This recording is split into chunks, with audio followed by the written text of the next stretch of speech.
Moving on, U.S. Secretary of State Antony Blinken is on a 3-day visit to West Asia. This visit comes at a time when violence is escalating in the region. He's in fact currently addressing the media. Let's listen in.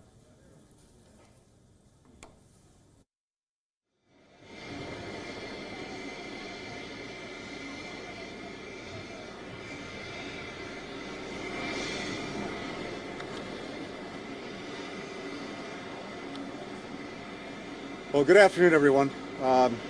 As you can see, I've just landed in Israel at what is a pivotal moment. I'm very much looking forward to getting into my discussions, but I just wanted to offer a few words immediately upon landing. On Shabbat, Jews around the world recite the Ma Tovu.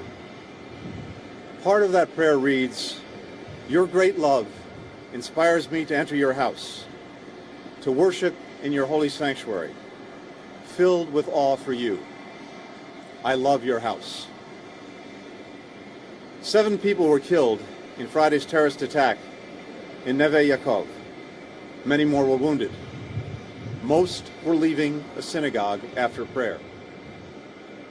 To the families of the victims, we express our most heartfelt condolences, knowing that we can never know the depth of your loss.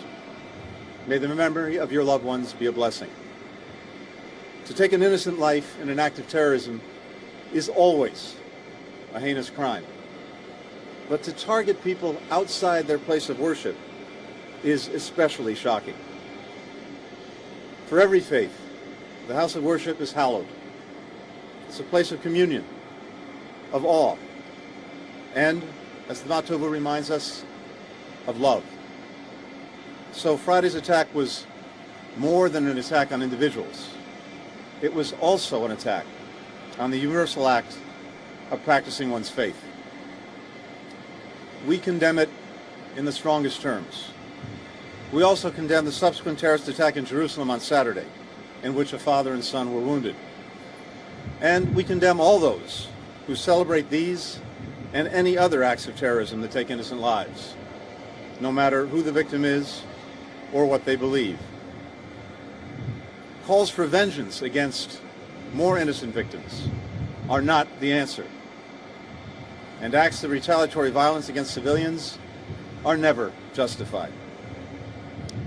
It's the responsibility of everyone to take steps to calm tensions rather than inflame them, to work toward a day when people no longer feel afraid in their communities, in their homes, in their places of worship.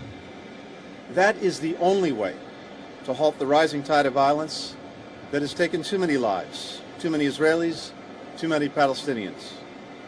I'll make that clear throughout my time in Israel and the West Bank with everyone that I meet. Friday's attack occurred on International Holocaust Remembrance Day, a day when we mourn the 6 million Jews killed in the Shoah and dedicate ourselves anew to rooting out the hatred and dehumanization that makes such unspeakable crimes possible, to ensure that history never repeats itself. All of us must recommit to that responsibility. We will not shrink from it. We will rise to meet it.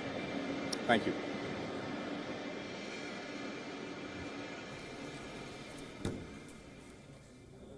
Antony Blinken, the U.S. Secretary of State, there addressing the media during his visit to Tel Aviv in Israel.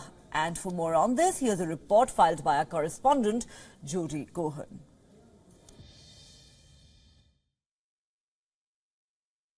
Following his meetings with Egypt's President and Foreign Minister, U.S. Secretary of State Antony Blinken has travelled to Israel for meetings in Jerusalem with the Prime Minister, Foreign Minister and President.